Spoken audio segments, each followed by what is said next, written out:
Olá pessoal, tudo bem com vocês? Espero que sim. Eu sou Andresa, narradora do Lendo Entre Linhas, um canal de audiolivros que já conta com vários títulos em formato de áudio. Mas desejamos trazer muito mais. E para fazer isso acontecer, precisamos da sua ajuda. Que tal ser um apoiador do canal? Você pode fazer uma doação no valor que desejar, através do link ou a chave Pix listados aqui na descrição do vídeo. Sua doação é muito importante para manter o canal ativo e a leitura chegando cada vez mais longe. Contamos com você. Beijão e fiquem com os novos capítulos a seguir.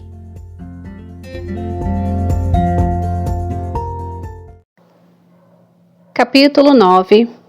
O jogo feito.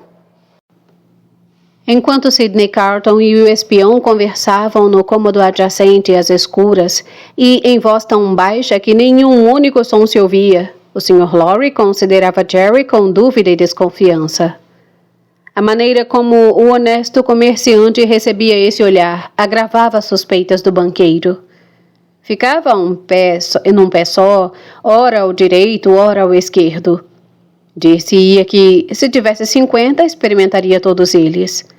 Examinava as unhas com exageros de atenção, e sempre que seu olhar encontrava o do Sr. Lorry, era atacado daquela tosse especial que exige a mão em concha em frente da boca, enfermidade que as mais das vezes, se não todas, denota a falsidade de caráter. Jerry, venha cá, disse o banqueiro. O Sr. Cruncher avançou um pouco de lado, como se abrisse caminho com o ombro. Que outro ofício tem ou teve antes de ser mensageiro? Depois de alguma cogitação, acompanhada de um olhar fixo do patrão, o Sr. Cruncher teve a ideia luminosa de responder: trabalhador agrícola. Temo que o senhor tenha usado a grande e respeitável Casa Telson como uma cortina de fumaça para encobrir alguma ocupação de natureza infame e, sacudindo o indicador com ferocidade, se isso foi o que fez, não conte comigo quando voltar à Inglaterra. Nem espere que eu guarde segredo. A casa não pode ser traída. Senhor, disse o Sr. Cruncher de crista caída, espero que um fidalgo como o senhor, que conto servir até ficar de cabelos brancos, pense 2 vezes antes de me prejudicar, mesmo que eu mereça. Não digo que mereça, digo nessa hipótese. No caso, minha culpa estaria toda de um lado só. Sempre há 2 lados em todas as coisas. Haverá muito médico por aí embolsando seus guinéus lá onde um pobre comerciante não ganharia um cobre. Que digo eu? Meio cobre. Nem isso. Mas eles botam seu dinheiro no Telson e piscam o olho clínico à socapa para o comerciante ao entrar ou sair dos seus coches. Bem, isso também é cortina de fumaça e é abusar do Telson. Ou não será? O que não é justo é castigar o ganso e deixar o pato. Consideremos a Sra. Cruncher.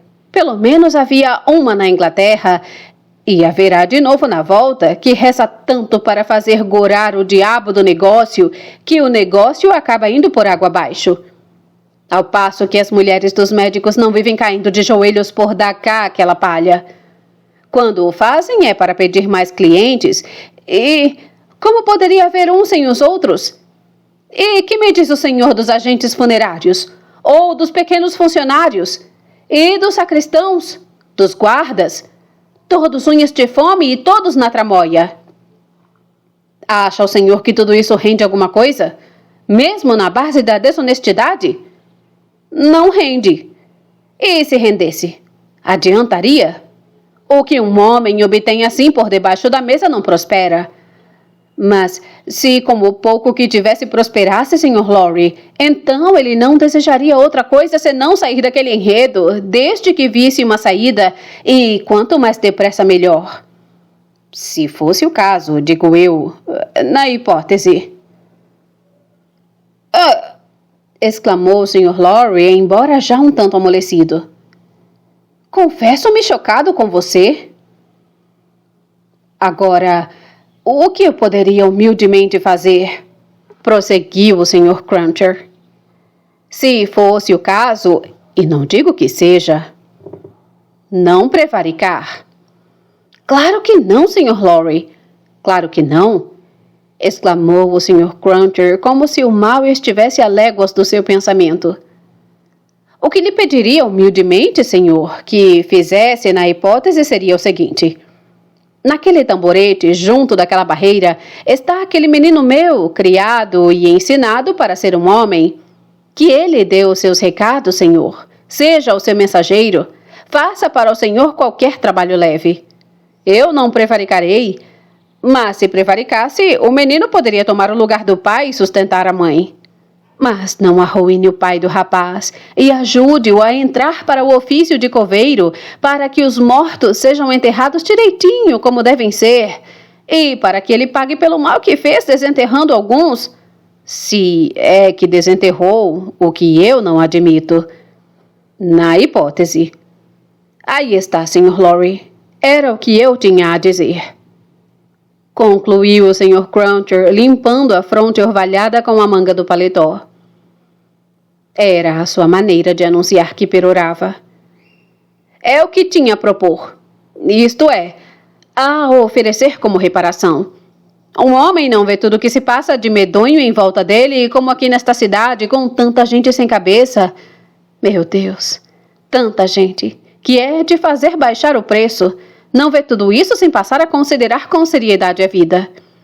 Foi pensando assim que eu disse o que disse, e peço que o senhor tenha tudo em mente, pois o que fiz com boa intenção, e falei quando podia não ter falado e guardado tudo para mim mesmo. Isso pelo menos é verdade, disse o Sr. Lorry. E basta por hoje. Pode ser que eu continue seu amigo se fizer por onde merecer tal coisa e se demonstrar arrependimento por atos, não por palavras. Não quero mais ouvir uma só palavra. O Sr. Cruncher saudou levantando a mão à fronte, e Sidney Carton voltou do quarto escuro com o espião. Adeus, Sr. Barsad. Nosso trato está feito. Não tem nada a temer de mim. Sentou-se numa cadeira perto do fogo em frente à do Sr. Lorry. Quando se viram sozinhos, o banqueiro perguntou o que fizera. Pouca coisa. Se a situação do prisioneiro piorar, pelo menos garanti acesso a ele uma vez. O Sr. Lorry mostrou no rosto a sua decepção. Foi tudo o que consegui, disse Carton. Pedir demais seria pôr a cabeça do homem debaixo daquela lâmina que o senhor sabe. E, como ele mesmo disse, nada de pior lhe poderia acontecer uma vez denunciado. Esse era, sem dúvida, o ponto fraco da situação. E nada se pode fazer. Mas acesso, disse o Sr. Lorry. Se as coisas piorarem para o lado dele antes de comparecer ao tribunal, não poderá salvá-lo. Eu não disse que poderia. O olhar do Sr. Lorry se fixou pouco a pouco nas chamas. Sua simpatia por Lucy e a enorme decepção da segunda detenção de Charles fizeram-se gradualmente sentir. Afinal, ele era agora um ancião abatido pelo peso de aflições recentes e as lágrimas correram. O senhor é um homem bom e um amigo verdadeiro, disse Carton com voz embargada. Perdoe-me testemunhar a sua mágoa. Jamais pude ver meu pai chorar sem profunda emoção. E não poderia respeitar sua emoção mais do que a respeito se o senhor fosse meu pai. Desse infortúnio, pelo menos os deuses o livraram. Embora dissesse essas últimas palavras com um grão da leviandade habitual, havia respeito na sua voz e nas suas maneiras, e o Sr. Lorry, que não conhecia ainda esse lado bom de Sidney, sentiu uma genuína surpresa. Estendeu-lhe a mão e Carton apertou-a comovido. Voltando ao nosso pobre Darnay, disse. Não conte nada a ela sobre essa entrevista ou meu arranjo com Barsad. Não lhe permitirá ver o marido de qualquer maneira e ela poderia crer que o meu plano é antecipar a morte de Charles caso ele seja condenado. O Sr. Lorry, a quem isso não ocorrera, teve um sobressalto e olhou depressa para Carton ao ver se era o que tinha em mente. Pareceu-lhe que sim, pois Carlton devolveu-lhe o olhar e era evidente que lhe compreendera o sentido.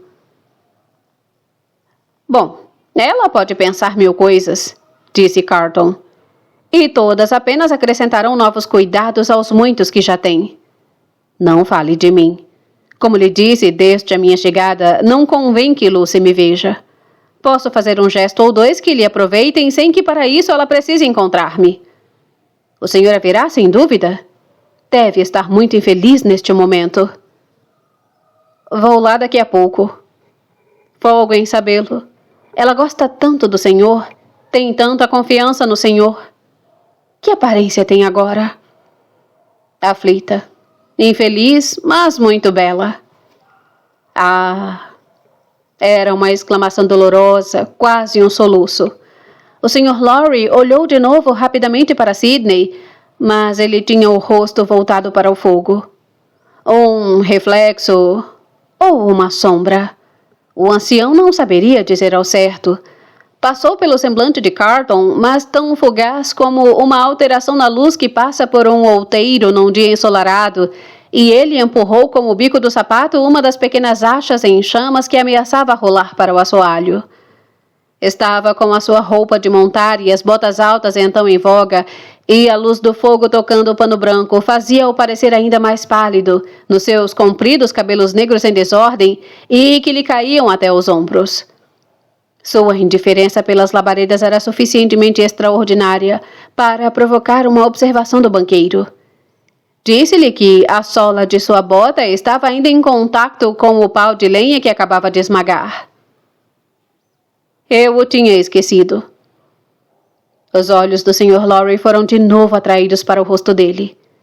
Notando o ar devastado que toldava os traços naturalmente belos e tendo fresca na memória a expressão de rostos de prisioneiros, foi disso que se lembrou.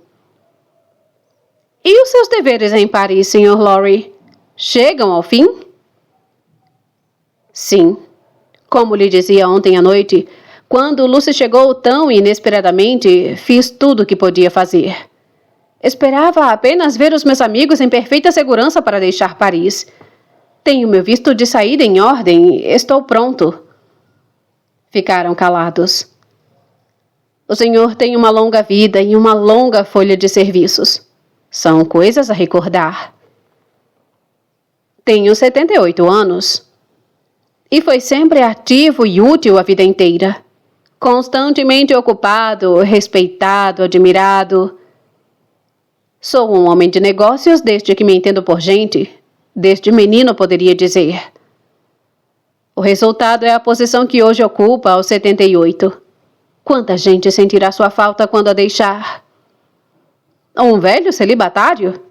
Respondeu o Sr. Lorry, sacudindo a cabeça. Não tenho ninguém que chore por mim. Como pode dizer isso? Ela não vai chorar pelo senhor? Ou a filha dela? Sim, graças a Deus. Não me deve tomar ao pé da letra. Pois essa já é uma razão para agradecer a Deus. Ou não? Certamente sim. Certamente sim. Se o senhor pudesse dizer sinceramente do fundo do seu coração solitário esta noite: não consegui conquistar o amor, a estima, a gratidão ou o respeito de nenhuma criatura. Não tenho o coração que me agasalhe, nada fiz de bom ou de proveitoso que mereça ficar na memória de alguém. Então, os seus 78 anos seriam 78 pesadas maldições. Ou estou enganado? Diz, ao contrário, a verdade. Acho que seriam o mesmo. Sidney perdeu-se de novo na contemplação do fogo. Após alguns minutos de silêncio, acrescentou: gostaria de perguntar-lhe uma coisa. A sua infância lhe parece por demais remota? Por demais longínquos os dias em que se sentava no regaço de sua mãe? Sensível à maneira do outro que se suavizara, o Sr. Lorry respondeu: há 20 anos, sim, mas nesta quadra da minha vida, não. Porque quanto mais perto me sinto do fim, mais perto me sinto do princípio, como se fechasse o círculo. Talvez seja isso uma das compensações que a natureza nos dá para facilitar a transição e preparar o caminho. Meu coração fica hoje comovido por lembranças que eu acreditava de há muito perdidas, da minha jovem e bonita mamãe, e eu tão velho, dos dias em que isso, a que chamamos o mundo, ainda não tinha realidade, nem os meus defeitos, império sobre mim. Compreendo exatamente o que diz, exclamou Carton, corando como o menino de que falavam. E o senhor se sente feliz, não é? Creio que sim. Carton encerrou a conversa nesse ponto, levantando-se para ajudar o banqueiro a pôr o sobretudo. Mas o senhor, disse ainda ao Sr. Lorry, é jovem. Sim, velho não sou, mas a minha mocidade não foi das que depois amadurecem. Não falemos de mim, porém. Nem de mim, naturalmente, atalhou o Sr. Lorry. Vai sair também? Acompanhe-o até o portão. O senhor conhece bem os meus hábitos irrequietos. Se eu ficar andando sem rumo pela rua até mais tarde, que isso não lhe cause inquietação. Voltarei pela manhã. O senhor estará no tribunal? Infelizmente. Eu também estarei, mas em meio à multidão. Meu carneiro cuidará que eu tenha um bom lugar. Apoie-se no meu braço, Sr. Lorry. O Sr. Lorry obedeceu. Desceram juntos as escadas e juntos caminharam até a rua. Poucos minutos bastaram para levar o banqueiro ao seu destino. Carton despediu-se, mas deixou-se ficar à distância, depois voltou aos seus passos e tocou o portãozinho que se fechara. Ouvira dizer que ela ia à prisão todos os dias. Sai por aqui, pensou olhando em torno, e deve tomar este rumo. Quantas vezes não terá pisado estas mesmas pedras? Vou procurar seguir-lhe os passos.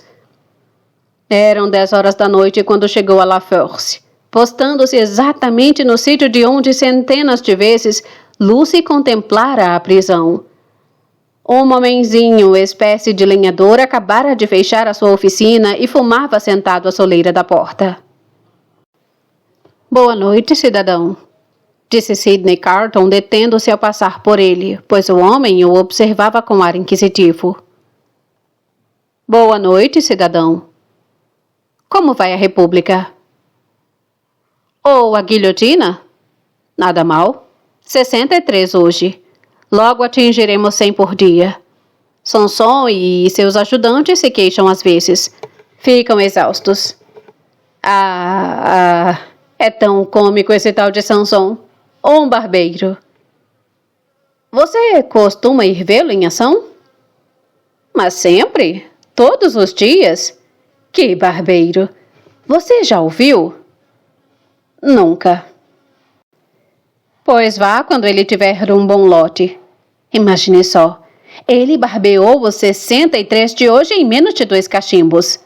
Menos de 2 cachimbos? Palavra de honra.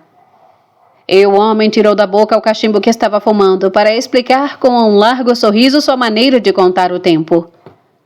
Carton foi tomado de um desejo de matá-lo que lhe deu as costas para ir embora. Mas o senhor não é inglês, apesar da roupa? Perguntou o homem. Sou, respondeu Carton falando por cima do ombro. Fala como um francês. Estudei aqui no meu tempo.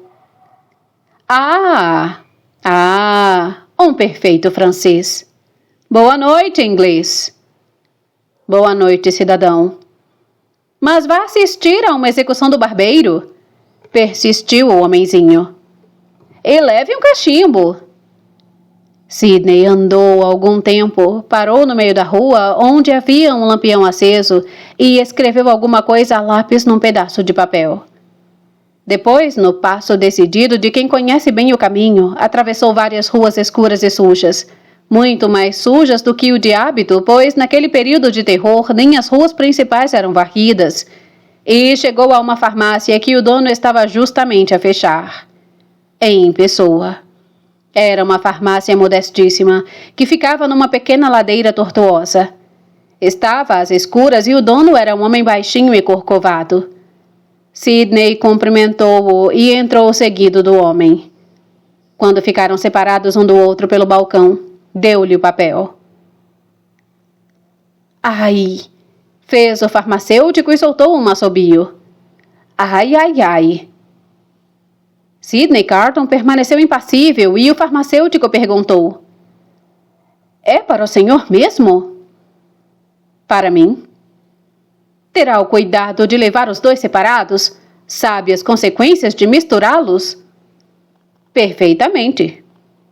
O farmacêutico preparou alguns papeizinhos e entregou-os a Carton. Ele os guardou um por um, distribuindo-o pelos bolsos de cima do paletó. Contou o dinheiro, pagou e saiu calmamente da farmácia. Não há mais nada a fazer até amanhã, pensou em voz alta, olhando a lua. Não posso dormir. Não falava como um homem desabrido, embora apostrofasse as velozes e esfiapa as nuvens. Se o tom não era negligente, também não soava a desafio. Falava como um homem cansado, que lutou, errou, perdeu-se em descaminhos, mas que por fim deu com a estrada real e viu-lhe o termo. Há muito tempo, quando fora famoso entre os seus jovens rivais, como moço de grande futuro, acompanhara o corpo do pai ao cemitério. A mãe já era morta, falecera anos antes. As palavras solenes que lera então na sepultura do pai vieram-lhe à mente nessa hora, por entre as sombras das pobres ruas escuras e anônimas, com a lua alta no céu e as nuvens em debandada. Eu sou a ressurreição e a vida, diz o Senhor. Aquele que acredita em mim, embora morto, viverá. E aquele que vive e crê em mim, então não morrerá jamais.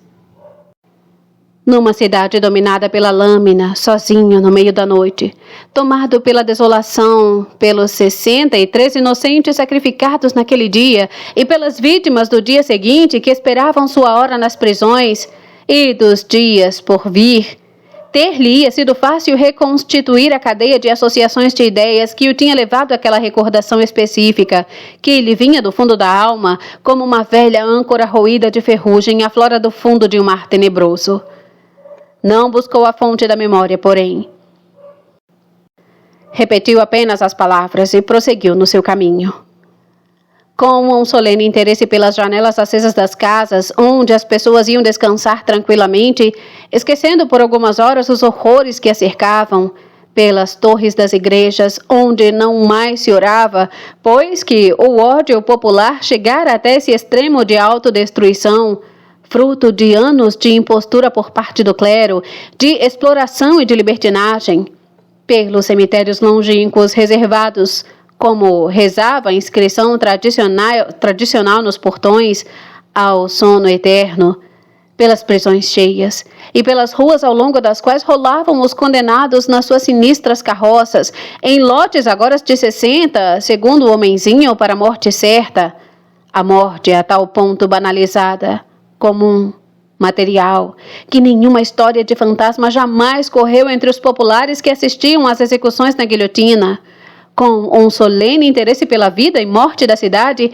que se preparava para aquele breve intervalo da fúria que era a noite. Sidney cruzou o Sena outra vez em busca das ruas mais bem iluminadas. Poucos coches circulavam ainda àquela hora, pois andar de coche à noite era considerado suspeito.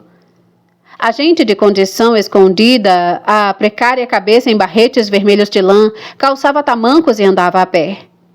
Mas, espanto, os teatros estavam cheios. Despejavam à sua passagem rios de gente alegre que ia para casa falando alto. Diante da porta de uma casa de espetáculos, Sidney viu uma meninazinha que a mãe levava pela mão. As duas hesitavam, procurando uma passagem por entre a lama. Ele carregou a criança nos braços, e antes que os pequenos braços soltassem o seu pescoço, pediu-lhe um beijo. Eu sou a ressurreição e a vida, diz o Senhor. Aquele que acredita em mim, embora morto, viverá. E aquele que vive e crê em mim, este não morrerá jamais. Agora que as ruas estavam quietas e a noite seguia seu curso, as palavras estavam no eco dos seus passos e também no ar. Perfeitamente calmo e equilibrado, ele se foi repetindo-as por vezes a meia voz. Mas quando não o fazia, elas continuavam a ressoar nos seus ouvidos. A noite cedeu lugar à madrugada e ele se deixou ficar na ponte a ouvir o chapinhar da água que batia e espadanava contra os cais do Sena, brilhante como prata à luz da lua, naquela velha Île de la Cité, com sua catedral e a pitoresca confusão de casas. O dia surgiu por fim macilento e frio, como uma face morta saída do céu. A noite e a lua e as estrelas empalideceram por sua vez e morreram também. E foi por algum tempo como se a criação inteira tivesse sido entregue aos poderes da morte. Mas o sol radioso ao nascer pareceu ir direto ao coração de Sidney como seus longos raios ardentes. As palavras da noite, o fardo da noite, dissiparam-se como que por encanto. Carton acompanhou os raios de sol com um olhar reverente e viu entre ele e o sol um imenso arco de luz debaixo do qual o Sena tremia e cintilava. Na manhã imóvel, aquela corrente impetuosa, profunda e segura de si, tinha uma grande afinidade com ele. Sidney caminhou ao lado dela longe das casas e junto das barrancas do rio, até que teve sono, deitou-se por terra e dormiu. Quando acordou, deixou-se ficar por ali mais algum tempo a contemplar um redemoinho que se formava e girava à toa, até que a massa da água o observou e levou para o mar. Como eu. Um barco com uma vela desbotada, cor de folha morta, surgiu à vista, passou por ele e desapareceu. Quando desapareceu também na corrente a sua esteira silente, a prece que lhe subiu aos lábios foi um ato de contrição por toda a sua cegueira e por todos os seus erros, e terminava com as palavras: Eu sou a ressurreição e a vida. Ao voltar para casa, já não encontrou o Sr. Lowry. Era fácil imaginar aonde fora. Sidney Carton tomou apenas um pouco de café, comeu um pedaço de pão, lavou-se e mudou de roupa. Assim refrescado, saiu para o lugar do julgamento. O tribunal estava agitado quando aquela ovelha negra de Solomon Barsad, diante da qual muita gente fugia com jeito, temerosa, conseguiu-lhe um lugar discreto a um canto por entre a multidão ruidosa. O Sr. Lowry estava lá, e também o Dr. Manette. Ela estava lá sentada junto do pai. Quando seu marido foi introduzido na sala, ela pôs nele um olhar encorajador e vivificante, tão repleto de amor, ternura, admiração e piedade, que o sangue subiu ao rosto do prisioneiro, seus olhos brilharam de um lume novo e o coração ficou quente no seu peito. Se alguém observasse o efeito desse olhar sobre Sidney Carton, verificaria que fora exatamente o mesmo. Nesse tribunal de iniquidades, a ordem dos trabalhos era tumultuada ou inexistente, e dele nenhum acusado poderia esperar justiça. Uma revolução como aquela não teria sido possível sem uma subversão absoluta das leis, formas e cerimoniais. A Revolução Francesa, vingativa, mas suicida, de tudo isso se descartou e tudo lançou aos quatro ventos. Todos os olhares se voltaram para o júri, composto dos mesmos patriotas decididos e dos mesmos bons republicanos da véspera e do dia seguinte. A presença no seio deles de um homem de ar ansioso e dedos expressivos, que, sem cessar, levava aos lábios num gesto nervoso, parecia dar grande satisfação ao auditório. Esse proeminente jurado, de aspecto sôfrego e cara de canibal sanguinário, era Jacques III, do Faubourg Saint-Antoine, velho conhecido do leitor. Formava-se um painel de 5 perdigueiros para julgar uma perdiz. Todos os olhares se voltaram, dizíamos, para o júri e para o promotor público. Nenhum favor se poderia esperar daquela gente dura, implacável, homicida. Os assistentes se entreolhavam em muda aprovação dos seus representantes. Concordavam de cabeça com a visível ferocidade dos jurados e esperavam estáticos, debruçados para a frente. Charles est vraiment dito Darnay, absolvido e solto na véspera, recapturado em seguida e notificado da nova acusação, suspeito, denunciado como inimigo da República, aristocrata descendente de uma família de tiranos, membro de uma raça proscrita, cujos privilégios tinham sido usados desde sempre para oprimir o povo. Charles Evrémonde, dito Darnay, tão bom quanto morto legalmente em virtude da citada proscrição. Em resumo, foi isso que disse o promotor. O acusado fora denunciado em segredo de justiça ou abertamente? Quis saber o juiz. Abertamente. Por quem? Por 3 pessoas. Ernest Defarge, mercador de vinhos de Saint-Ouen. Muito bem. Thérèse Defarge, sua mulher. Muito bem. E Alexandre Manette, médico. Um grande tumulto tomou conta da sala, e em meio dele o médico se levantou, pálido e trêmulo, sem deixar o banco onde se achava. Presidente, protesto com a maior indignação. Trata-se de uma falsificação, de uma fraude. O senhor sabe que o acusado é meu genro. Minha filha e os que lhe são caros são mais caros para mim que a própria vida. Quem falou por mim? Onde está o infame forjicador e mentiroso que me acusa de acusar o marido da minha própria filha? Cidadão Manette, acalme-se. Rebelar-se contra a autoridade do tribunal seria pôr-se fora da lei. Quanto a coisas mais caras do que a vida, nada deve ser mais caro a um bom cidadão que a República. Grandes aclamações saudaram essa reprimenda. O presidente do tribunal fez soar as sinetas e restabeleceu a ordem. Se a República lhe exige o sacrifício da própria filha, o senhor teria de sacrificá-la. Ouça o que está para ser dito, e, entre mentes, cale-se. Novas e frenéticas aclamações. O doutor Manette sentou-se e olhou em torno, os lábios trêmulos. Lúcia chegou-se a ele. O homem de expressão famélica esfregou e levou as mãos aos lábios, como soía fazer. Defarge foi chamado, mas só quando a sala se aquietara. Pôde ser ouvido e contou rapidamente a história da prisão do médico a quem servira quando jovem. A história da sua libertação da Bastilha, da entrega do ancião à sua guarda. Na curta inquirição que se seguiu, a corte não perdeu tempo. O cidadão se distinguiu na tomada da Bastilha? Creio que sim. A essa altura, uma arpia interrompeu o procedimento gritando: Você é um dos melhores patriotas aqui presentes? Por que não dizer isso? Você manejou o canhão naquele dia memorável e foi dos primeiros a penetrar na maldita fortaleza quando ela caiu. Patriotas, o que digo é a expressão da verdade. Tratava-se da vingança que assistia ao julgamento cercada da admiração de uma corja de sicofantas. O presidente do tribunal fez soar as sinetas. A vingança, encorajada pelos aplausos, berrou: Desafio essa desgraçada sineta! O que foi muito elogiado também. Conte ao tribunal, cidadão Defarge, o que fez no dia da tomada da Bastilha, no interior da fortaleza.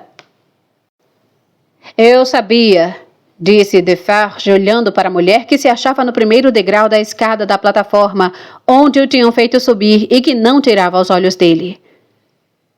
Eu sabia que o Dr. Manette estivera confinado na cela de número 105 da Torre Norte. Sabia-o dos lábios do próprio Dr. Manette quando ele fazia sapatos em minha casa. Estava eu ainda a manejar a artilharia quando tomei a decisão de examinar a dita cela logo que a fortaleza caísse em nossas mãos. A Bastilha caiu e eu subi até a cela em companhia de um cidadão que faz parte do júri, guiados, nós dois, por um dos carcereiros. Examinei a cela detidamente. Num buraco da lareira, debaixo de uma pedra que fora tirada do lugar e recolocada, encontrei um papel. Tratava-se de um manuscrito. Eu tinha tido cuidado de estudar espécimes da escrita do Dr. Manette. O texto era do punho do doutor. Passo esse documento hológrafo às mãos do senhor juiz. Que seja lido. Num silêncio de morte, o acusado olhava ternamente para a mulher, que só tirava os olhos dele para olhar com solicitude para o pai. O doutor Manette tinha os olhos fixos no leitor. Madame Defarge não tirava os seus olhos do prisioneiro e Defarge fitava sua mulher, que parecia exultar. O público olhava ao médico. O papel foi lido. Tinha o teor que segue. Olá, pessoal, tudo bem com vocês? Eu espero que sim. E antes de mais nada, eu gostaria de desejar para vocês um feliz ano novo, que 2025 seja aí um ano maravilhoso para todos nós, que aqui no Lendo Entre Linhas a gente possa trazer muitas novas leituras, que possamos nos aproximar ainda mais, que esse contato nosso, que já foi bastante estreitado em 2024, seja ainda muito mais em 2025. Eu tô adorando sentir vocês mais pertinho, tô adorando os comentários que vocês deixam, e eu tô sentindo que esse ano de 2025 vai ser muito próspero pra gente aqui no canal. E antes que vocês se perguntem, mas já estamos aí no final de janeiro, 2020, feliz ano novo. Gente, o ano começou agora, então se formos tratar o ano aí como se fosse um livro, estaríamos no equivalente às 3 primeiras páginas, ainda tá com aquele cheirinho de novo, sabe? Quando você abre um livro e dá aquela cheirada assim, ó, e sente aquele cheirinho de livro novo. Nossa, eu adoro, não sei vocês, mas eu amo. Então, o ano ainda tá com esse cheirinho de novo. Ainda dá para desejar feliz ano novo, sim, porque ele acabou de começar. Considerando que são 365 dias, o que são 31? Nada. É isso mesmo. E hoje, 31 de janeiro de 2025, uma sexta-feira, estou aqui gravando para vocês. O capítulo lido hoje vai ser bem curtinho, porque eu tenho algumas coisas que precisava esclarecer aqui com vocês, então esses comentários serão mais longos e a parte lida mesmo do livro vai ser mais curta, porque agora estamos no final do livro. Há poucas páginas do final, acho que é 60 páginas do final. Agora as coisas vão ficar muito, muito, muito intensas e algumas coisas precisam ser esclarecidas para que o entendimento fique melhor. E é isso, eu vou fazer uns comentários mais longos, mas vai valer a pena, eu espero. A minha intenção é essa, que vale a pena. E se você chegou aqui agora, se você está chegando aqui no canal agora, ainda não conhece a nossa dinâmica, meu nome é Andresa, sou narradora aqui do canal Lendo Entre Linhas. Toda semana chegamos com capítulos novos do livro que está sendo lido no momento. Atualmente estamos trabalhando com O Senhor dos Anéis, O Retorno do Rei, nas terças-feiras, e durante a semana, quarta, quinta ou sexta, temos capítulos, estamos nos capítulos finais do livro Um Conto de Duas Cidades, do Charles Dickens. E geralmente eu faço a leitura dos livros e alguns comentários sobre os capítulos, algumas curiosidades, algumas contextualizações e algumas explicações também de fatos que podem ter ficado um pouco confusos durante a leitura. E é isso que nós vamos fazer aqui agora, nesse momento.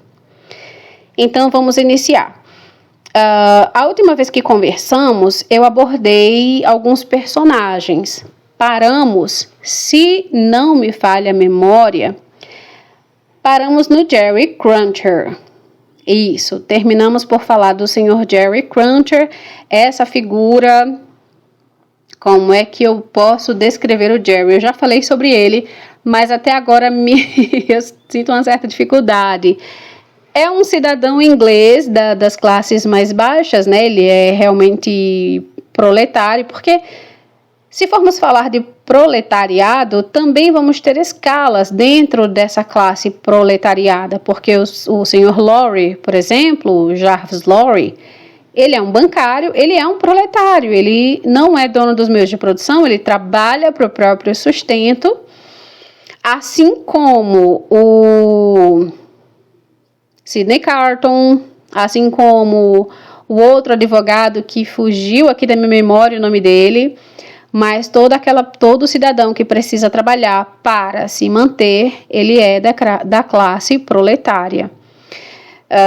Só que o Jerry, ele é uma classe assim ainda mais inferior. Ele é um mensageiro, ele é um homem de recados, ele é porteiro lá no Banco Telson, tá passando esse ofício para o filho dele e é também um mensageiro. Ele fica fazendo essa ponte, levando mensagens do banco para as pessoas, para as filiais, mas dentro da Inglaterra.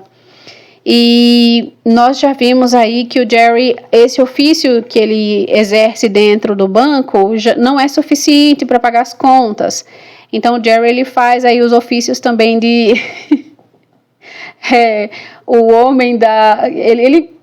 Enfim, ele comete o que hoje seria um crime, que é o vilipêndio de cadáver, né? Ele desenterra os cadáveres, ele espera que haja o sepultamento. Logo após o sepultamento, à noite, na calada da noite, ele e alguns amigos vão lá, desenterram os cadáveres e vendem esses corpos para as escolas de medicina, para alguns médicos, para que sejam feitas experiências com esses corpos, né? A forma que eles têm de estudar a anatomia humana é através desses corpos, porque ninguém vai se voluntariar a ser morto para que se estude o corpo humano. Então, a forma que eles encontram é essa. E aí, nisso, ele acaba tomando o maior susto, porque ele abre um dos caixões e não tem um corpo lá dentro, o caixão está vazio. Ele toma o maior susto e vemos aí que o Jerry, a partir daí, ele muda um pouquinho a cabeça dele, ele decide largar o negócio.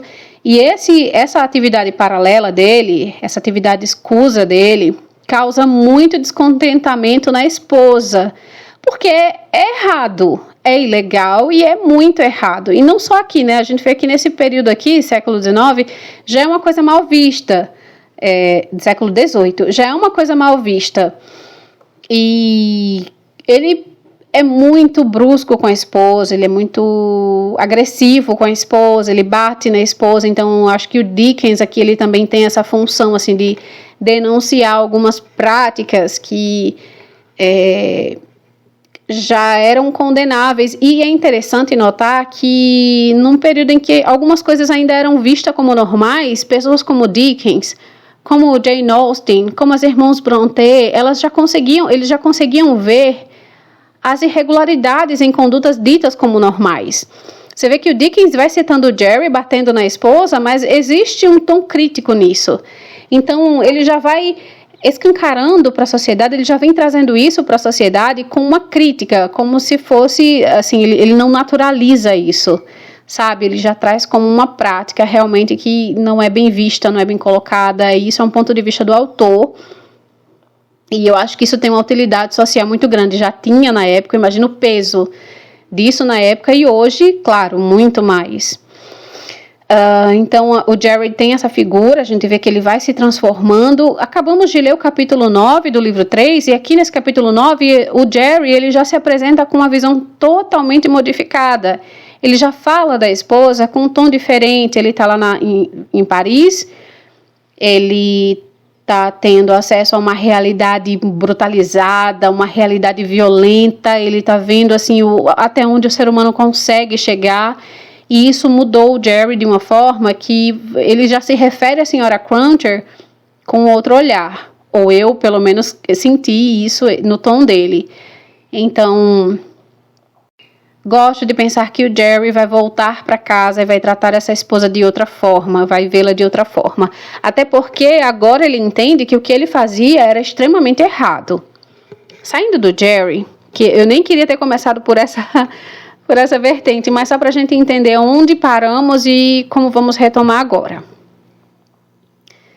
Muitas coisas aconteceram aqui e o Dickens, ele nos traz um cenário histórico. O pano de fundo desse livro, ele tem um cenário histórico muito forte, muito rico, que é a Revolução Francesa.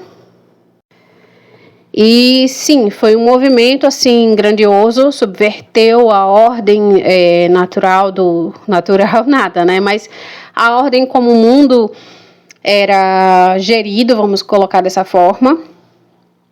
E aqui, através da Revolução, algumas coisas muito, como é que eu posso dizer, muito problemáticas foram escancaradas. E começou na França e se espalhou pelo mundo inteiro, inclusive os modelos assim de república, de democracia, tudo isso, vários países tiveram muita inspiração no que surgiu da Revolução Francesa, no resultado da Revolução Francesa. Só que o Dickens também vai trazer isso de uma forma diferente. Ele vai nos mostrar de uma forma muito íntima, de uma forma muito crua, o que aconteceu por trás dos anais da história. É através dessa, inclusive para mim, que estou lendo aqui para vocês, e acredito que vocês vão fazer umas pesquisas também, vocês vão ver que o Dickens, ele acaba sendo uma porta de entrada para que a gente saia um pouquinho, adentre, na verdade, a palavra certa é essa.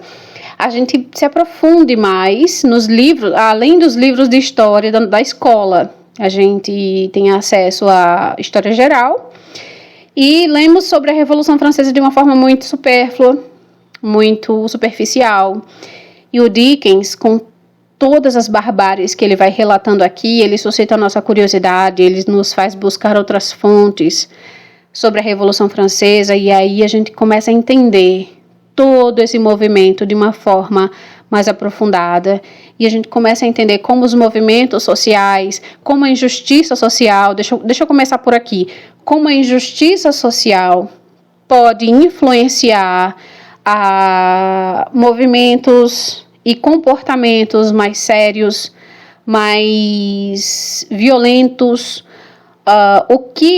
o sofrimento das massas pode gerar nos corações dos homens e movidos por esse ódio, por esse sentimento que o sofrimento pode causar, o que elas podem fazer.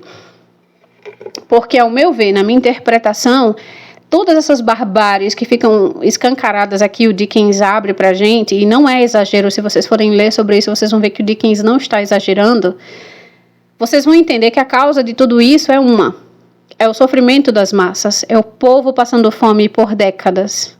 Literalmente, pessoas morrendo de fome.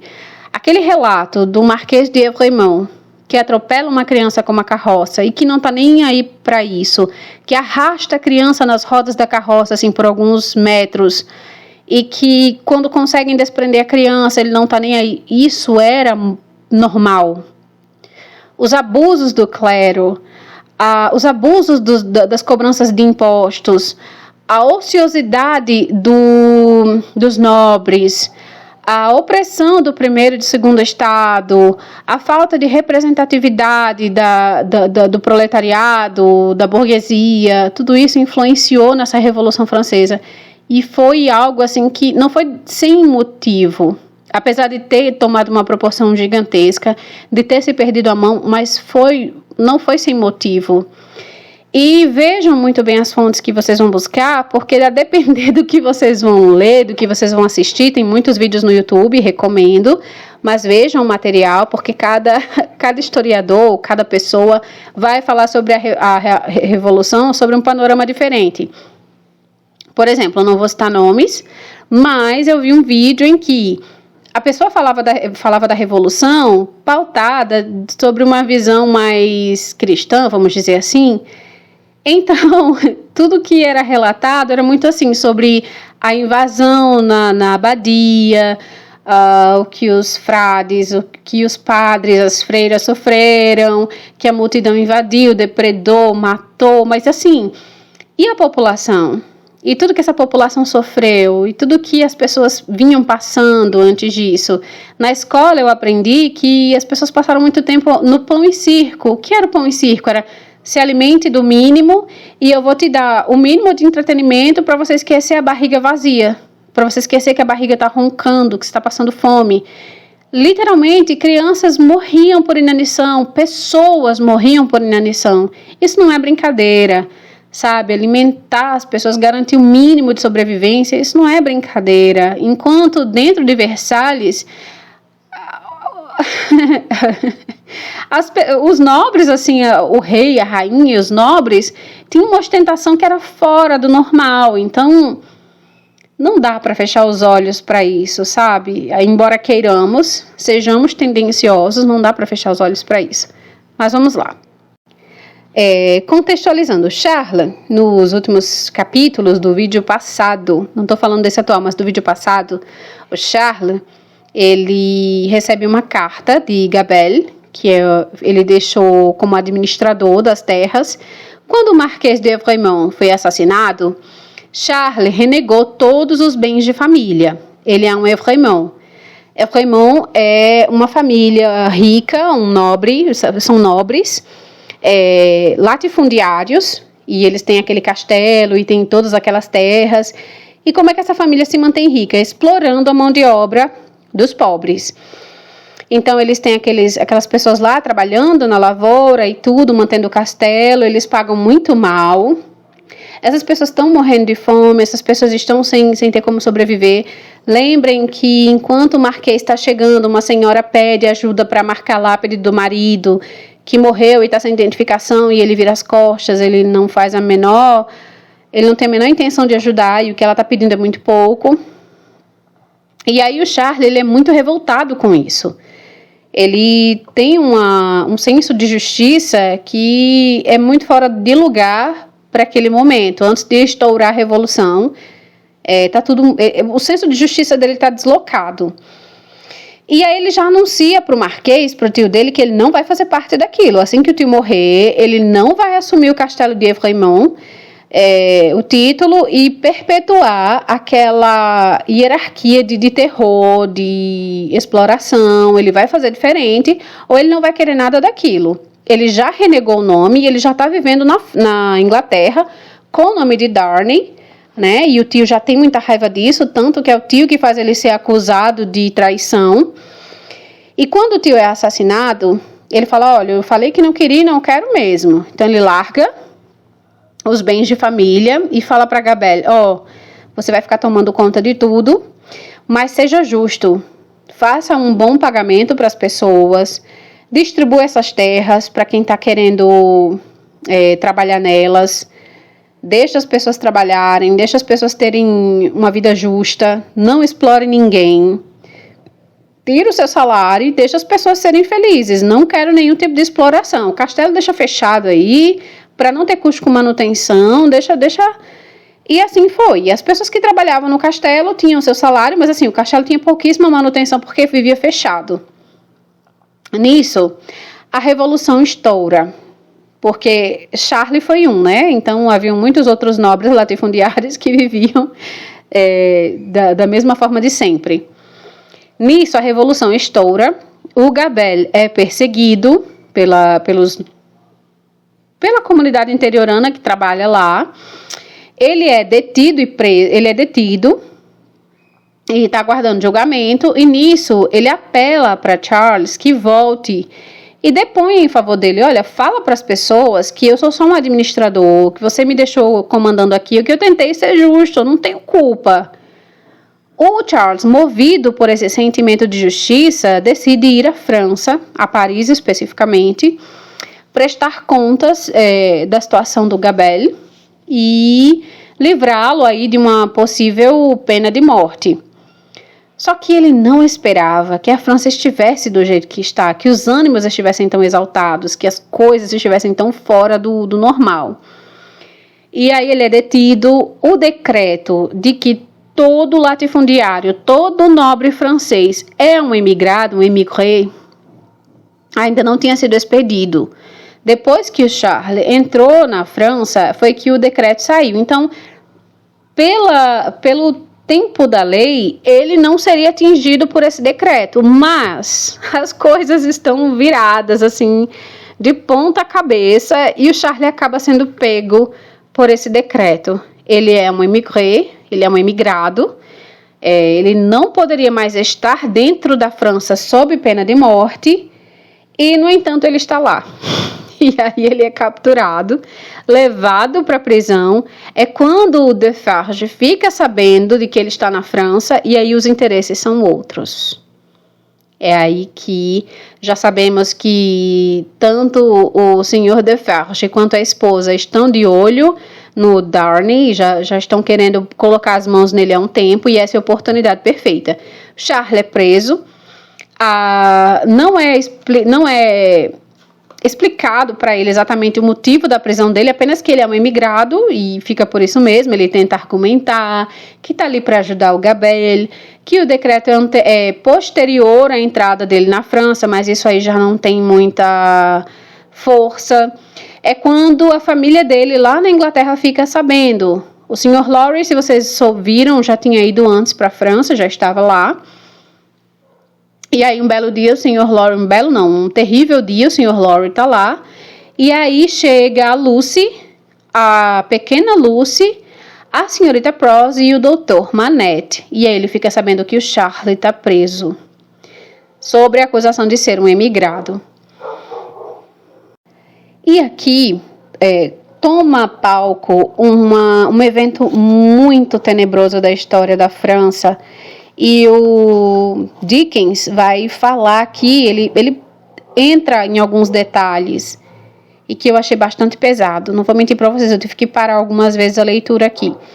Que quando o Manette chega, o Laurie fala assim, não olha para a janela, não olha pela janela. Não importa o que aconteça, não olha pela janela, não deixa a Lucy olhar pela janela. Por quê? Tem uma pedra de afiar facas, né? Aquelas pedras enormes de dar fio nas facas. E aí a multidão está se revezando, assim, furiosa. E o Charles Dickens, ele cita que está todo mundo sujo de vermelho, que a pedra já está toda rubra, suja de vermelho. Sangue, né? Não gosto, nem posso falar esses detalhes aqui porque o YouTube censura. O meu conteúdo não é nesse foco, então o YouTube censura.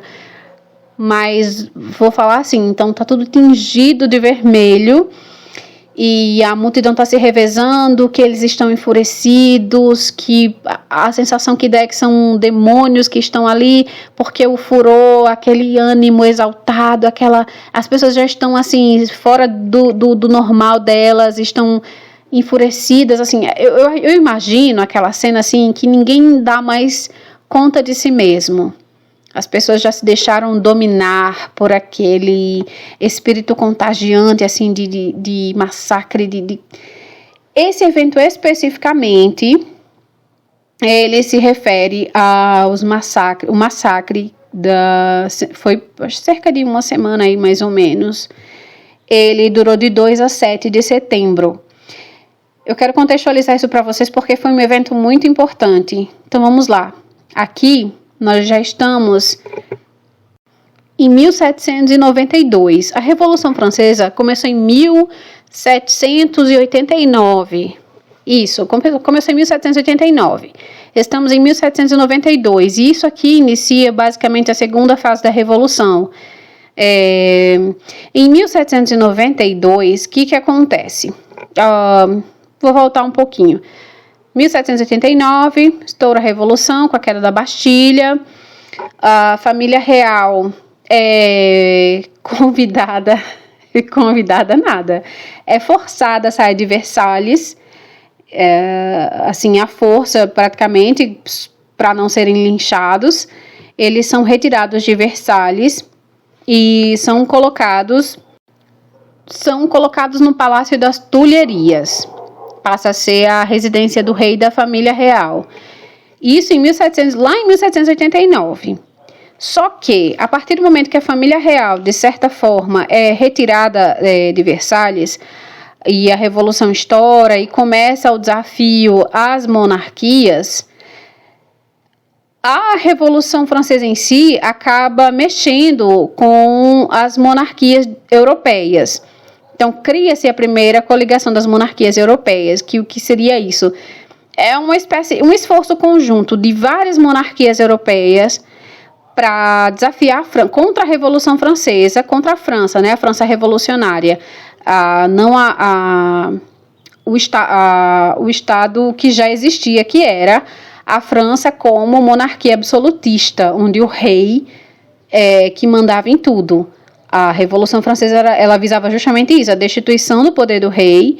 Essa revolução era para que houvesse uma coisa mais igualitária, mais justa. Ela desafiava a monarquia absolutista.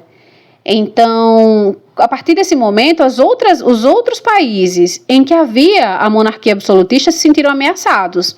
Eles se uniram, formaram essa coligação para desafiar a França revolucionária, porque esses ideais que desafiavam a monarquia absolutista era uma ameaça para eles. E aí começou a Primeira Guerra Revolucionária, que, no caso, a República Francesa desafiou a Áustria, que era o país que ela morreu, era o país da Maria Antonieta. No caso, a monarquia de Habsburgo, especificamente. Então, vocês imaginem, você está lidando com uma revolução dentro do seu país, você está subvertendo lá a monarquia, você está tentando destruir um regime antigo aí de centenas de anos, e ao mesmo tempo você está lidando com uma guerra contra uma outra monarquia que visa apoiar aquela que você está tentando derrubar. Então é muita coisa para lidar, né? E aí o que acontece? Lá em 1792, com essa coligação das monarquias europeias, a Prússia se une à Áustria, e as duas fazem essa frente contra a França revolucionária. Então, é assim, vamos dizer que é a Primeira Guerra Revolucionária, e assim, acaba sendo muita coisa para os franceses revolucionários lidarem. Nesse momento, é emitido, em 25 de julho especificamente, de 1792, é emitido o Manifesto de Brunswick. Foi emitido pelo chefe do exército prussiano. E esse manifesto vai dizer o seguinte, que se o rei não for restituído à monarquia, se as coisas não voltarem ao normal, a Prússia e a Áustria vão invadir a França. Todos aqueles revoltosos vão ser colocados sob justiça em lei marcial, ou seja, eles vão ser encarcerados, vão ser condenados à morte, e não vai haver, assim, abrandamento e nenhuma pena. O que acontece com isso? Os revolucionários ficam, de certa forma, assustados.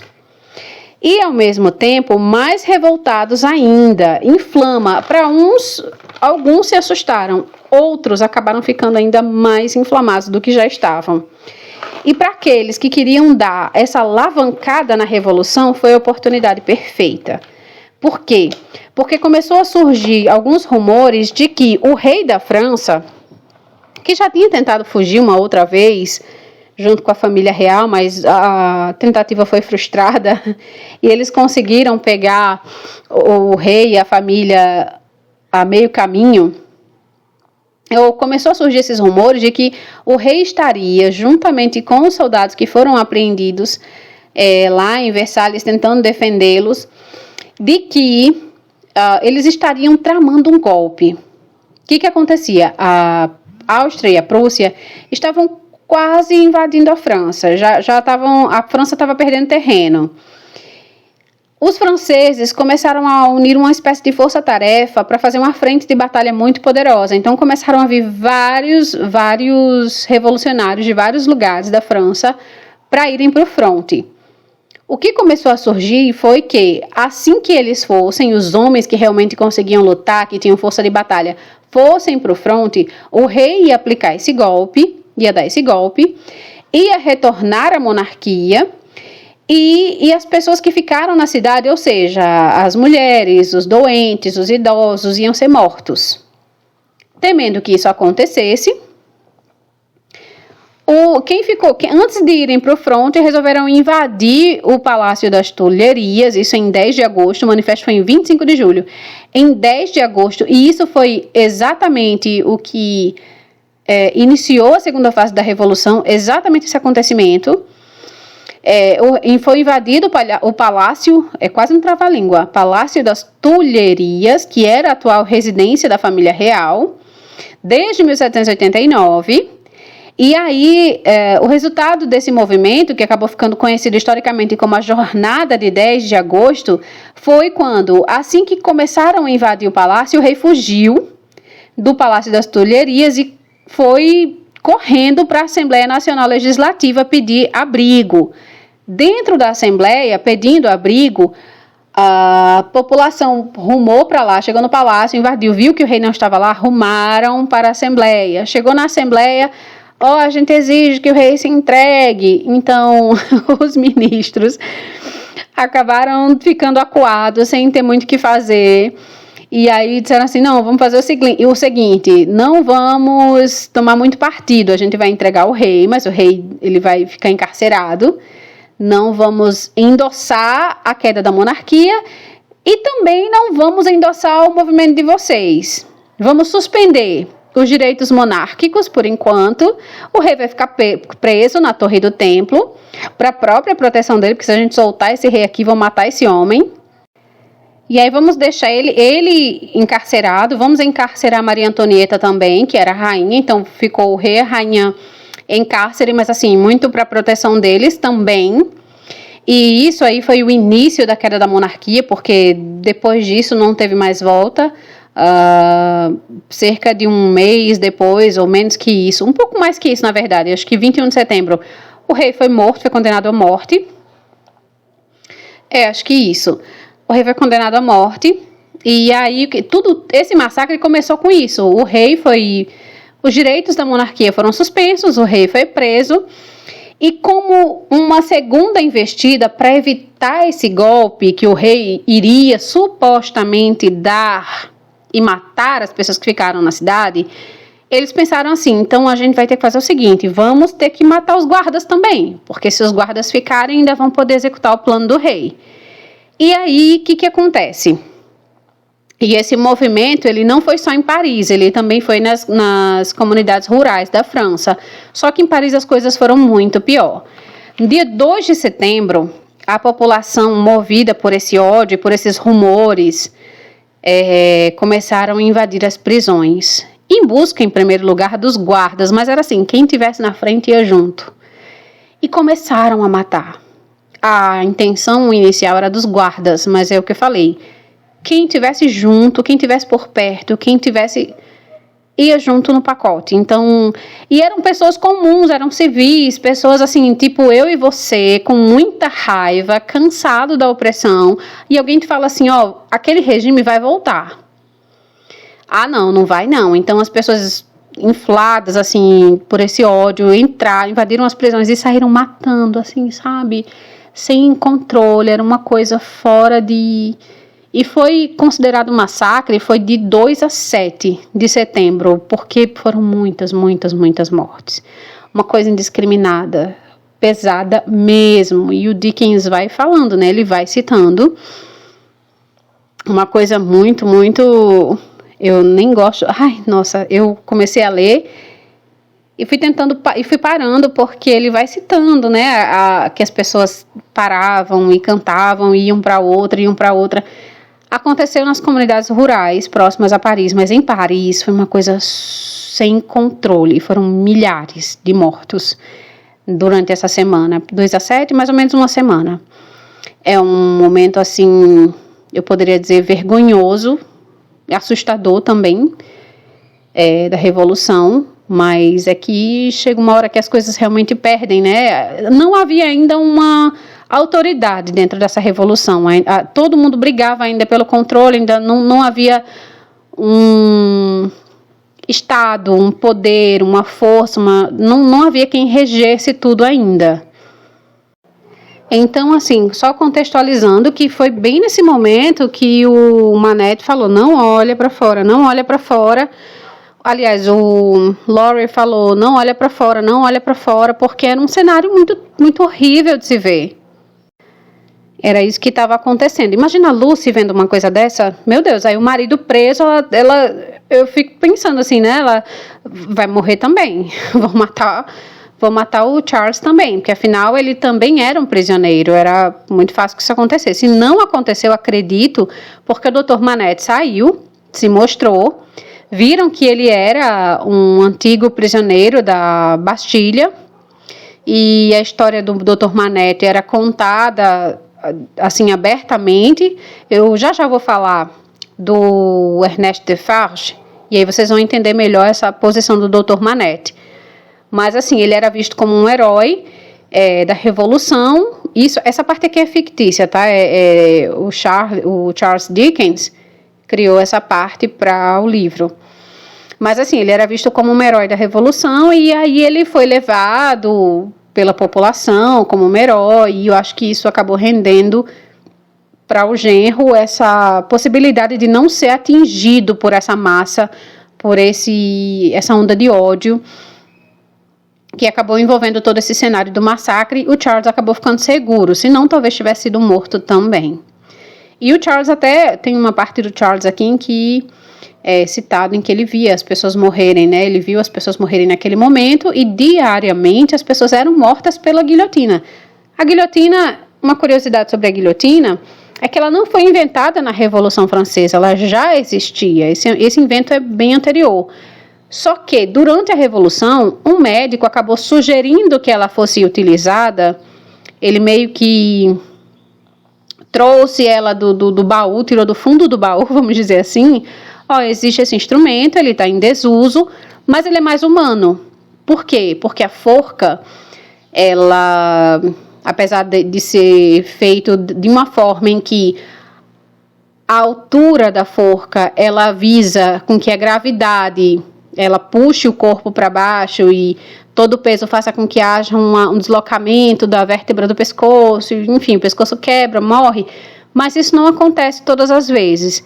E acaba que o procedimento possa ser muito doloroso, o óbito ele demore bastante, seja uma coisa agonizante. Então, assim,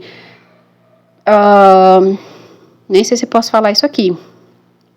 A decapitação também, a margem de erro é muito grande, é preciso que haja muita precisão, nem sempre acontece, até porque os carrascos, na maioria das vezes, para aguentar fazer o que faziam, estavam embriagados. Então, a margem de erro era imensa.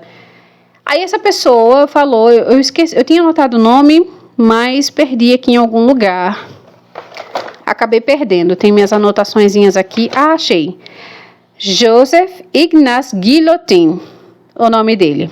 Ele não inventou, mas ele trouxe o instrumento de volta, ele lembrou que existia e falou assim, vamos usar isso aqui, eu acho que é mais fácil, né, assim, mas mais humano, a palavra é essa, mais humano, rápido, indolor e, portanto, mais humano, porque a lâmina ela é em diagonal, essa parte foi ele que adaptou, uma lâmina em diagonal que desce e faz o trabalho rapidamente. O peso da lâmina, a gravidade, tudo isso faz com que seja mais preciso.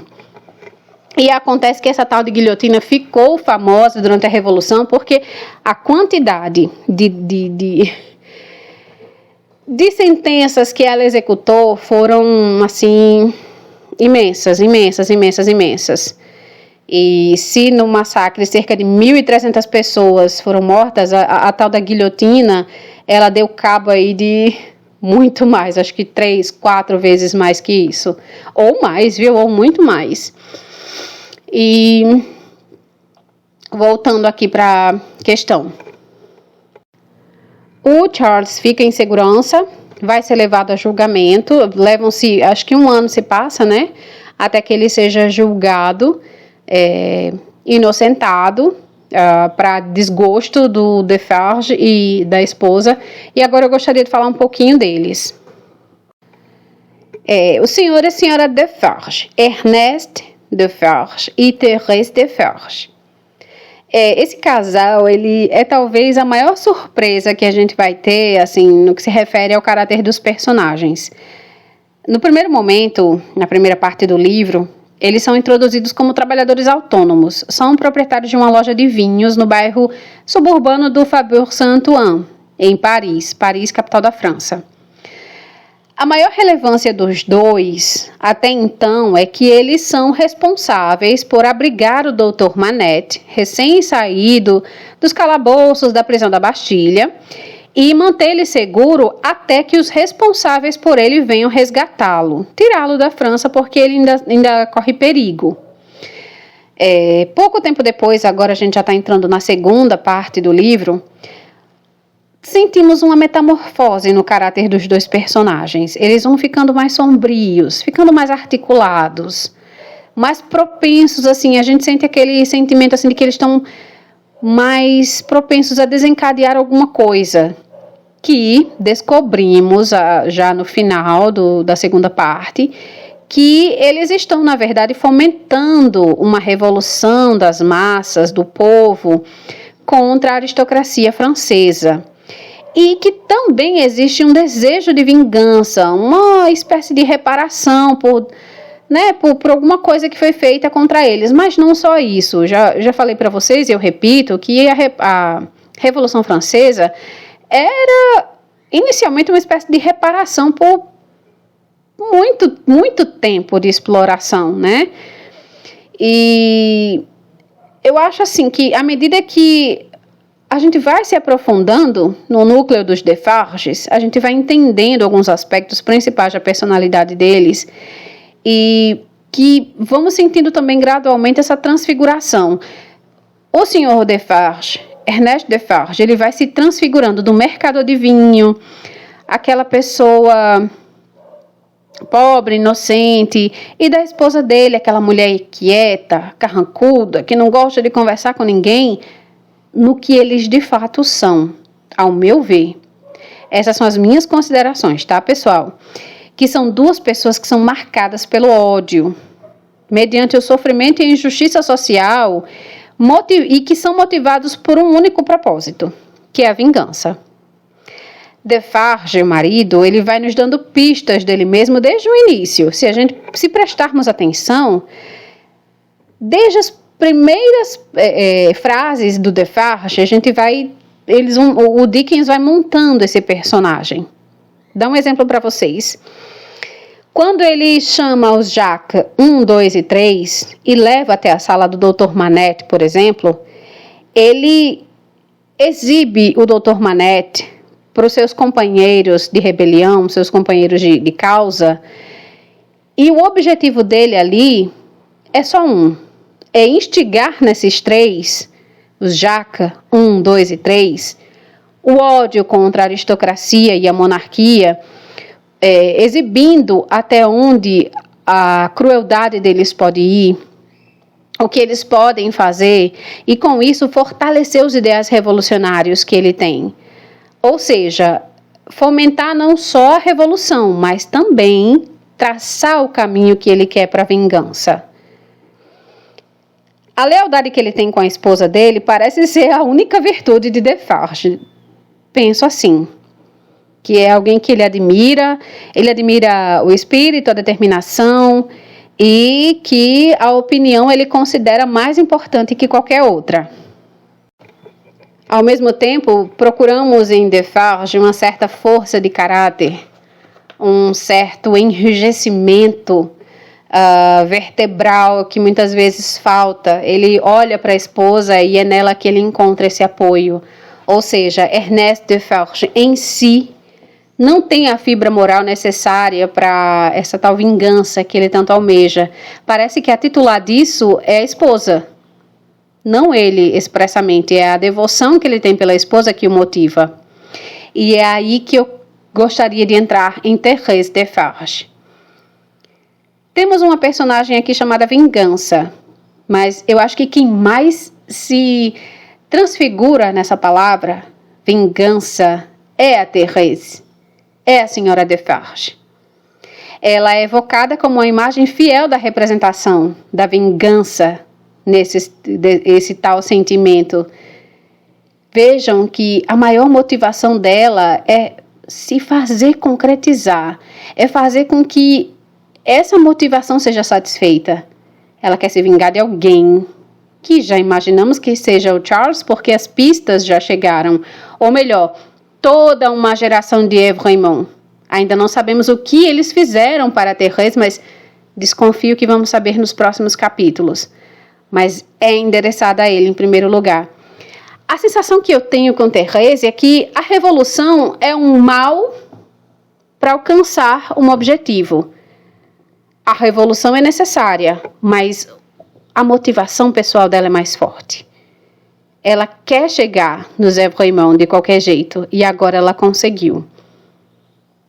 Ela é apresentada para a gente no primeiro momento como uma mulher séria, de poucas palavras, um tanto irritadiça. Só que o que vamos descobrindo que a Madame Thérèse Defarge esconde é uma natureza propensa, como eu já disse para vocês, à vingança, à retaliação por alguma coisa que estamos para descobrir, mas que sabemos que não é apenas social e muito pessoal. Ela, ao longo da narrativa, vai expandindo o personagem, só que não de uma forma altruísta, que é o extremo oposto da Lucy. A Lucy vai crescendo e vai irradiando sentimentos como bondade, compreensão, paciência. Thérèse até pode esbanjar paciência, mas o objetivo é outro. E a cada aparição, o aspecto dela vai se tornando mais sombrio, como parece ser o propósito dela. Quando existe um momento em que eu acho forte, eu gostaria de trazer para vocês, que é quando Lúcia exorta a ter com ela um pouco de empatia pelas dores de uma mulher que também é esposa, que também é mãe.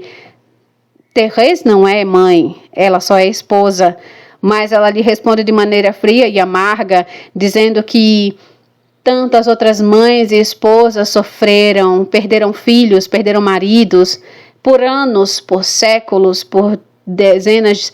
Por que ela não haveria de sofrer?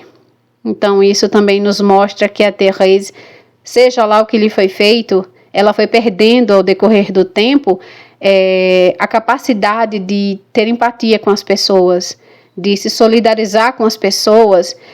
Se foi exortado dela sentimentos mais nobres, eu consigo ser empática com você. Se o que você deseja é vingança, retaliação, reparação, a gente consegue se unir. Se não for isso, ou seja, os meios para se atingir justiça é fazendo justiça com as próprias mãos. Essa é a visão que eu tenho da Thérèse. E uma coisa que ficou muito forte na minha cabeça é que ela está sempre tricotando. E nesse tricô dela, ela vai escondendo os nomes das pessoas que são potenciais inimigos da revolução, da causa, dos seus propósitos. E esses nomes, quando oportuno, vão sendo apresentados para que essas pessoas sejam tiradas da jogada. Ou seja, ela vai tecendo o fio da vida de cada uma daquelas pessoas cujo nome vai sendo acrescentado. E quando chega a hora, ela decide quando cortar. Me lembrou as moiras. Lá da mitologia grega, lembram? Uma cria o fio, a outra tece, a outra corta. As fiandeiras. Thérèse me parece, e ela tem uma comunidade de mulheres que faz a mesma coisa. Ela lidera essa comunidade. E também são mulheres que entram em batalha quando necessária. Não à toa, na queda da Bastilha, elas estão lá também na frente de batalha com seus facões, com suas facas, com suas navalhas, tentando também ter a parte delas no confronto. Thérèse me lembra essas personagens, ela está lá tecendo o fio da vida dessas pessoas e decidindo quando essas vidas acabam. Ou seja, quando ela decide tirar um nome daqueles fios e entregá-los aos seus executores, os Jacques, 1, 2, 3 e quantos forem, essas pessoas simplesmente desaparecem. E agora vemos que parece que Charles é o nome da vez. Eu me pergunto como é que vai ser esse desfecho. O que vocês acham? Aí entra o Sidney, né? O Sidney chegou agora em Paris. O Charlie foi preso pela segunda vez, denunciado pela própria Thérèse, pelo Defarge e pelo Dr. Manette. Vamos saber no próximo capítulo que acusação é essa que o Dr. Manette faz parte sem mesmo saber, que carta foi essa, que manuscrito foi esse encontrado pelo Defarge, escrito a punho pelo Dr. Manette. E eu vou deixar vocês aqui nesse suspense no momento, para que vocês fiquem pensando aí o que pode ter sido a causa, o que os Evrémonde podem ter feito para os Defarge, que possa ter surgido essa animosidade toda, ao ponto de motivar a senhora Thérèse. esse desejo de vingança, porque ela inclusive ameaça a Lucy e a filhinha dela também. Então estamos aí, perto do final do livro, próximos a saber dos desfechos. Vamos saber também o que o Sidney está aprontando, o que ele tem em mente. Tem um plano muito grande do Sidney aqui, rodando. E é isso, eu não vou dar spoilers, eu vou esperar vocês no próximo capítulo. E eu não sei se é o último, vou até dar uma olhada, talvez seja o último capítulo aqui desse livro com vocês, tá? E é isso, gente, por hoje é só. Eu espero que vocês tenham gostado. Já tem um tempo que eu não faço esses comentários. Estou me sentindo até um pouco enferrujada aqui. Não sei se eu fui muito coerente em tudo que falei. Vou esperar os comentários de vocês. Comentem aí o que vocês acharam. Se vocês entenderam, se não. Confesso que eu tento fazer um roteiro, mas aí à medida que eu vou falando eu vou me perdendo também. E é isso. Muito obrigada se você me ouviu até aqui. E você já sabe, né? Se gostou, por favor, compartilha, comenta, curte aqui, deixa o seu joinha. Isso ajuda muito o canal, principalmente para que ele possa ter mais visibilidade, né? Ou seja, para que esse conteúdo, a leitura por si só, chegue a outras pessoas. E se você puder contribuir com o canal, a chave Pix está sempre na descrição do vídeo. Ajuda bastante na manutenção do canal, na compra de livros para as próximas leituras. Como estamos próximos de terminar esse aqui, eu vou deixar uma lição de casa para vocês, que é pensar no próximo título. Pode ser do Dickens, a gente pode continuar, até gostaria que continuássemos com ele. E é isso. Muito obrigada novamente, um grande abraço e até o próximo vídeo.